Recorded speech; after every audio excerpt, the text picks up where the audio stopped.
Je vous remercie pour ces informations. Contrairement à ce que vous dites, je ne suis pas tout à fait sûr que ce soit une modification à la marge de la carte scolaire. Il y a quand même un certain nombre de modifications sur le plan, mais je trouve que dans l'ensemble, toutes ces modifications vont dans le bon sens.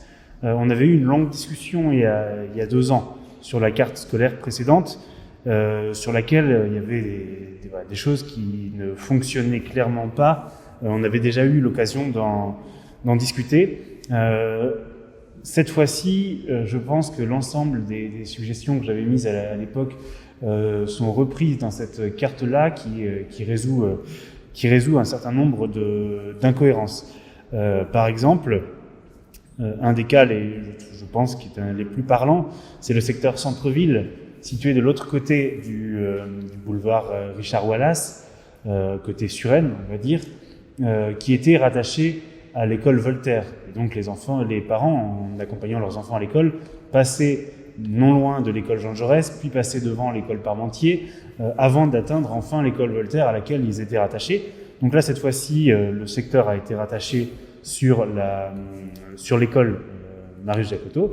Donc ça me semble effectivement préférable. Alors sur l'école Marius Jacotot pour les maternelles et de mémoire, je consulte la carte en même temps, c'est ça, sur les élémentaires, c'est à l'école Jean Jaurès. Donc, je pense que ça va clairement améliorer la vie quotidienne des parents et des enfants sur ce quartier-là. Sur le deuxième gros changement, c'est l'affectation de la colline en maternelle, du quartier de la colline, à l'école Défense 2000. Vous vous souvenez, c'est quelque chose, j'avais beaucoup insisté dessus l'année dernière, notamment parce qu'une classe était menacée de fermer. Dans cette petite école, qui est l'une des plus petites, si ce n'est la plus petite de Puteaux, ce que je regrette, c'est que ça n'intervienne que maintenant. C'est-à-dire que maintenant, la 4e classe de cette école a fermé. Donc on se retrouve avec des énormes établissements qui ont vu des classes ouvrir et cette toute petite établissement qui a vu une classe fermée. Le souci de rattacher maintenant un quartier à cette école, c'est que avant d'avoir la création d'une nouvelle classe, d'une 4e classe, il va falloir qu'on réatteigne un seuil minimum d'élèves par classe important. Donc c'est-à-dire que si on avait fait le rattachement l'année passée, on aurait peut-être pu sauver la 4e classe.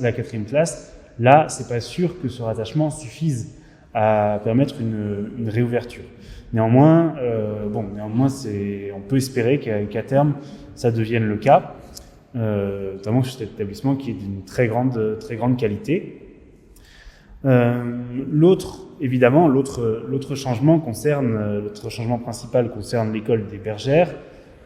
Comme vient de l'indiquer Monsieur Franqui, la situation sur l'école des Bergères est critique, puisque les bâtiments n'ont dans l'ensemble pas été encore livrés, donc les habitants, il y en a très peu qui sont déjà arrivés, les nouveaux habitants, alors qu'on en attend plusieurs milliers sur les années à venir, et l'école est déjà saturée en nombre d'élèves. Donc, ce qui a été fait, ce qui est proposé ici, et qui me semble bien, c'est le rattachement l'essentiel du secteur de l'école des Bergères a été divisé d'une part, je parle pour les écoles élémentaires, sur l'école Félix Piat, pour tout ce qui est Haute-Puteaux, et d'autre part, pour tous les quartiers Carteaux, a été rattaché plutôt à Marius Jacotot. Donc, ce qui veut dire que globalement, l'année prochaine, en CP aux Bergères, on aura essentiellement les élèves qui viennent de grandes sections de maternelle, j'imagine, plus les nouveaux arrivants sur le secteur qui reste propre aux écoles des Bergères, mais qui va être assez limité finalement, puisqu'il n'y a pas eu énormément de livraison de bâtiments encore, de livraison d'appartements. Donc, ça, je voudrais juste avoir confirmation que c'est bien votre stratégie, donc à savoir qu'on restreint énormément le périmètre pour l'année prochaine de manière à pouvoir libérer de la place à terme pour les nouveaux arrivants. Et si c'est le cas, ça me semble être une bonne stratégie que l'ensemble des représentants des parents de l'école, mais aussi des enseignants réclamaient.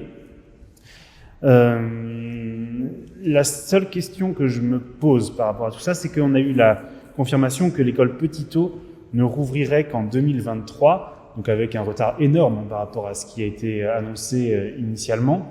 Mais je sais qu'il y a eu cette période d'indécision, notamment l'année dernière, autour de la rouverture de cette école ou alors de l'extension de Félix Piat.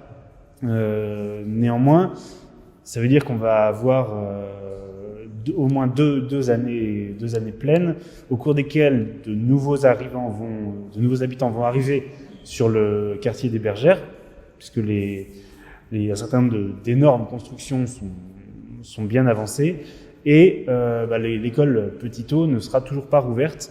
Donc, je m'interroge sur la capacité des écoles existantes hors Petitot à absorber ce flux de nouveaux arrivants. Mais de manière générale, en dehors de cette alerte, en tout cas de cette attention qu'il faudra avoir à l'avenir, je me félicite de la nouvelle carte, des 2 nouvelles cartes de Puteaux, maternelle et élémentaire, qui vont dans le bon sens. Oui, juste il y a un dernier point qui m'a été remonté par un certain nombre de parents d'élèves. Donc la carte, effectivement, les nouveaux secteurs nous semblent beaucoup plus cohérents. Il faudra juste veiller aux dérogations, parce que je sais que c'était un des principaux soucis en fait qui s'est posé à l'école des Bergères, qui était qu'il y a eu beaucoup de dérogations qui ont été accordées à son ouverture, qui permettaient de dérouter des enfants, notamment de Marius Jacotot, sur l'école des Bergères. Il faudra juste veiller à ce que les dérogations restent mesurées.